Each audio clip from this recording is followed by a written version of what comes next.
જય શ્રી રામ. હું છું કલ્પેશ બજરંગી. મિત્રો, વાત કરીએ ઈશ્વરની શ્રદ્ધા વિશેની. મિત્રો, એક એવી સ્ટોરી છે કે જે તમારા હૃદયને સ્પર્શી જશે. અને ઈશ્વરની શ્રદ્ધા શું છે, ઈશ્વર પ્રત્યેની, એના વિશેની વાત તમને કરવા જઈ રહ્યો છું. તો વિડીયોમાં છેલ્લે સુધી બનેલા રહેજો, તમને પણ મજા આવશે. તો ચાલો વાત કરીએ સ્ટોરીની. મિત્રો, એક ગામમાં રાજા છે.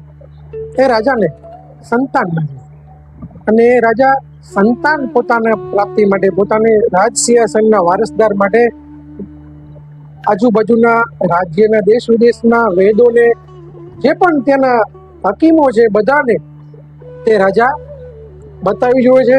પણ તેના બાળકની કોઈ શક્યતાઓ રહેતી નથી કે તેને કોઈ બાળક થશે.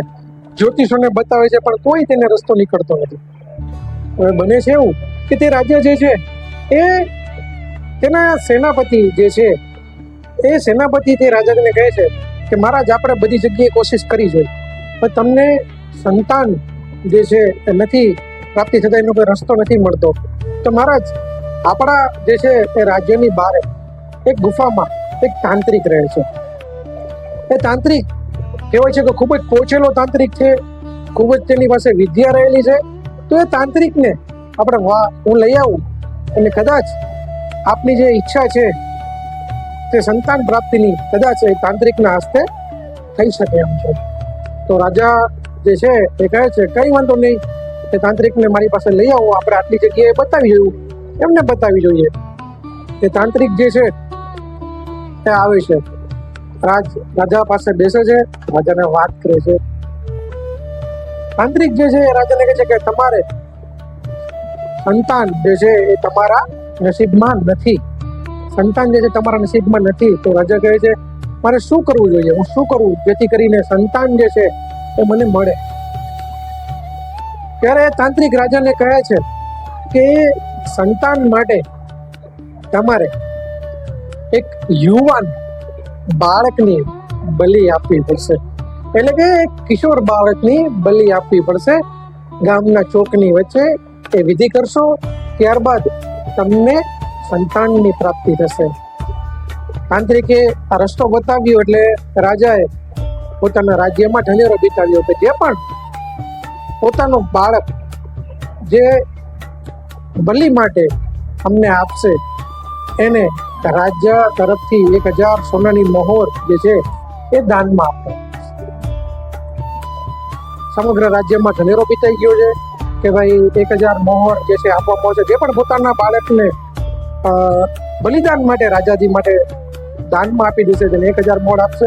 પરંતુ મિત્રો, બાળક તો બાળક હોય, સંતાન તો સંતાન હોય. કોણ સંતાન જે છે, કોણ વ્યક્તિ જે છે પોતાના સંતાનને આવી રીતે બલિ આપવા માટે, એ પણ યુવાન કિશોર સંતાનને આવી રીતના બલિ આપવા માટે આપી દે?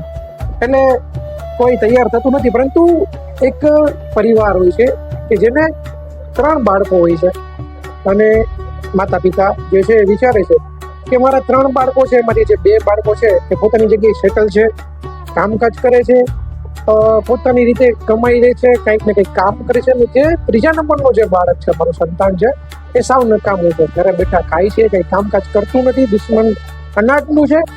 તો આપણે ચાલો એને રાજાને દાનમાં આપી દઈએ, એટલે જેથી કરીને એ બી અહીંથી જાય અને એના કારણે એનો પરિવાર પણ સુખી થાય. એટલે એ જે માતા પિતા છે એ પોતાના સંતાનને કહે છે કે મેં તને આટલો મોટો કર્યો, હવે સમય આવી ગયો છે તારા બલિદાનનો, અને તારા બલિદાનના કારણે આપણા પરિવારનું ભલું થશે. આપણા પરિવારના જે 2 તારા ભાઈઓ છે તેનું જીવન સારી રીતે જીવાશે. તો જે 3જા નંબરનો બાળક છે તે કહે છે, કાંઈ વાંધો નહીં, તમે મારા માતા પિતા છો, તમે જે મને હુકમ આપો એ મારા શિર માન્યો, તમને મને બલિદાન આપી દો. એટલે તે માતા પિતા તેના બાળકને લઈ રાજમહેલમાં જાય છે. ત્યાં રાજા હોય છે, તે તાંત્રિક હોય છે, તે બધા જ ત્યાં હોય છે. અને બીજા દિવસે નક્કી થાય છે કે એ ચોકમાં, ચડે ચોક, એની બલિ આપવામાં આવશે. ગામમાં, સમગ્ર રાજ્યમાં ફરીથી ઢંઢેરો પીટવામાં આવે છે કે આ બાળકની જાહેરમાં બલિ આપવામાં આવશે. મિત્રો, થાય છે એવું કે લોકો દૂર દૂરથી, આજુબાજુના રાજ્યમાંથી સવારથી જ ભેગા થઈ જાય છે. સમય આવે છે તેની બલિ દેવાનો, તે બાળકને લઈને આવે છે. રાજા સામે સિંહાસન ઉપર બેઠા હોય છે. તે બાળકને તે બલિ આપવાની જે જગ્યા છે ત્યાં બેસાડે છે અને પૂછે છે કે તાંત્રિક પણ ત્યાં હોય છે કે તેની રીતે વિધિ કંઈક કરતા હોય છે, એને લગાડતા હોય છે, બાળકને બધું ચોપડતા હોય છે, તેના કંઈક મંત્રો બોલતા હોય છે. અને અંતમાં જ્યારે બલિદેવનો સમય હોય છે ત્યારે તાંત્રિક એ બાળકને પૂછે છે કે તારી કઈ છેલ્લી ઈચ્છા છે, તારી કઈ છેલ્લી ઈચ્છા તો બોલ. એટલે બાળક કે રહેવા દો ને, તમે બધે હસશો. એટલે તાંત્રિક ને રાજા કે ભાઈ કોઈ હસશે નહીં, તારી જે છેલ્લી ઈચ્છા હોય એ કહી દે. તો કે મને એક વાસણમાં થોડી ધૂળ લઈ આવી દે. તો બધા એકબીજાની સામું જોવા માંડે કે ભાઈ ધૂળને શું કરવી છે તારે, ધૂળને શું કરવી છે? તો કે હા, મને એકબીજા સામું જોવામાં મને એક વાસણમાં ધૂળ લેવી દો, અમારી છેલ્લી ઈચ્છા છે. તો રાજા કે ભાઈ જે હોય એની ઈચ્છા પૂરી કરવામાં આવે. એટલે એક સિપાહી જાય છે, એક વાસણમાં ધૂળ લઈ અને આવે છે. એ ધૂળ જ્યારે લઈને આવે છે, એ બાળક જે છે એ ધૂળ લઈ અને તેની 4 ઢગલી કરે છે. બધા સામું જોવે, 1 2 3 4 એમ 4 ઢગલી કરે છે. પછી એ બાળક બધા સામું જોવે છે, એક ઢગલી ભૂસી નાખે છે. ત્યારબાદ બાળક ફરીથી બધા લોકો સામું જોવે છે, એક ઢગલી ભૂસી નાખે છે. ત્યારબાદ ત્રીજી ઢગલી આગળ બાળક જાય છે અને ફરીથી બધા સામું જોઈ ત્રીજી ઢગલી પણ ભૂસી નાખે છે. અને ચોથી ઢગલી જે છે એ જ્યાં કોઈનું મસ્તક જ્યાં કપાવવાનું હોય ત્યાં કરેલી હોય છે, પણ તે એમ રહેવા દે છે, તે ભૂસતો નથી. અને ત્યારબાદ એ કહે છે કે ચાલો સિપાહીઓ, ચાલો હવે તમે મારી બલિ આપી શકો છો. પણ આ જે વસ્તુ કરી એ જોઈને બધા લોકો સ્તબ્ધ થઈ ગયા, વિચારતા થઈ ગયા કે આ શું થયું, આ શું કર્યું, તેને કોઈ શ્રાપ આપ્યો કે શું કર્યું? એટલે રાજા કહે છે કે ભાઈ ઉભો રે, આ તે શું કર્યું એ અમને કહેતો જા. તું વયો જઈશ તો અમે બધા જ આ વિચારોમાં અમે કઈ દુઃખી થશું, સમજી નહીં શકું કે આ તે શું કર્યું. ત્યારે એ બાળક કહે છે કે રહેવા દો મહારાજ, મારી બલિ આપી દો. એટલે કે રાજા કહે છે નહીં, તારે કેવું પડશે, આ વસ્તુ તે શું કરી, આ તે શું કર્યું અમને જણાવ. ત્યારે બાળક કહે છે કે મહારાજ, જે પેલી ઢગલી હતી ને એ મારા મા બાપ માટેની હતી, કે જેને મને જન્મ આપ્યો હતો. બેના સામે જોયું કે 1000 સોના મોહરની લાલચે એને મને બલિ દેવા આપી દીધો. એટલે એ હંમેશના માટે મારા માટે મરી ગયા. કોઈ એની માટે મારી અંદર એમના માટે કોઈ સ્થાન રહ્યું નથી. બીજી ઢગલી જે છે એ મહારાજ સમાજની હતી, કે આ સમાજ જે છે એ આ બધું જોઈ રહ્યો છે છતાં પણ કઈ બોલતો નહોતો. એટલે સમાજ પણ આજે મારા માટે મરી ચૂક્યો છે.